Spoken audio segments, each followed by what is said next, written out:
आपकी कहानी को आगे बढ़ाते हुए जेल में बंद पायल बाहर से भले ही शांत दिखाई दे रही होती है, लेकिन उसके चेहरे की रहस्यमयी मुस्कान इस बात का संकेत दे रही होती है कि उसके मन में अभी भी कोई बड़ा खेल चल रहा है। दूसरी ओर सत्य और सांची उस अनजान मास्टरमाइंड तक पहुंचने के लिए दिन रात मेहनत कर रही होती है।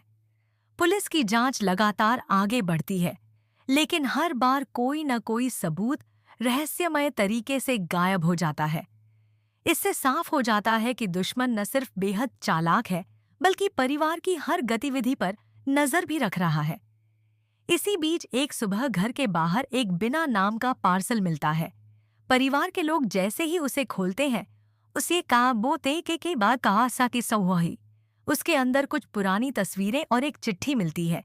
चिट्ठी में लिखा होता है, तुम लोगों ने सिर्फ एक मोहरे को पकड़ा है। असली खिलाड़ी अभी भी आजाद है।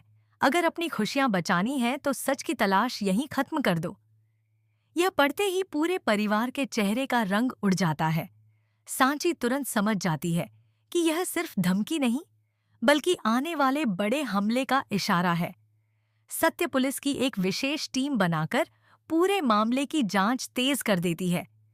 वहीं सांची उन तस्वीरों को ध्यान से देखती है और उसे उनमें एक ऐसा चेहरा दिखाई देता है जिसे परिवार का हर सदस्य वर्षों पहले भूल चुका था। जैसे ही वह उस व्यक्ति की पहचान करती है, उसके पैरों तले जमीन खिसक जाती है। उसे एहसास होता है कि यह दुश्मनी आज की नहीं बल्कि कई साल पुरानी है, जिसका बदला अब पूरे परिवार से लिया जा रहा है। उधर जेल में पायल से मिलने एक नकाबपोश व्यक्ति आता है।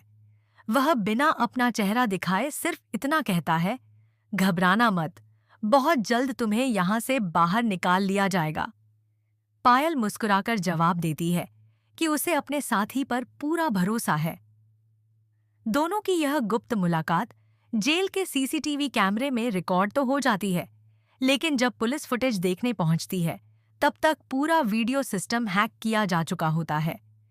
यह देखकर सत्य को यकीन हो जाता है कि उनका सामना किसी साधारण अपराधी से नहीं बल्कि बेहद शातिर दिमाग वाले इंसान से है। दूसरी तरफ परिवार की खुशियां एक बार फिर खतरे में पड़ जाती हैं। रात के समय घर के बाहर संदिग्ध लोगों की मौजूदगी दिखाई देती है। सुरक्षा बढ़ा दी जाती है, लेकिन सांची महसूस करती है कि दुश्मन अब पहले से कहीं ज्यादा करीब पहुंच चुका है।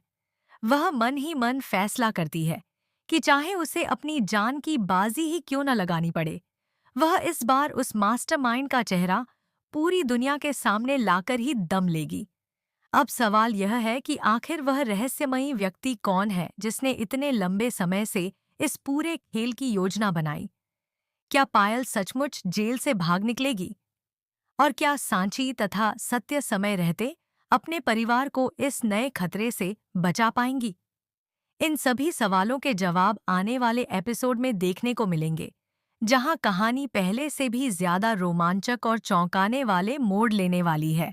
आपकी कहानी को आगे बढ़ाते हुए जेल में बंद पायल बाहर से भले ही शांत दिखाई दे रही होती है, लेकिन उसके चेहरे की रहस्यमयी मुस्कान इस बात का संकेत दे रही होती है कि उसके मन में अभी भी कोई बड़ा खेल चल रहा है।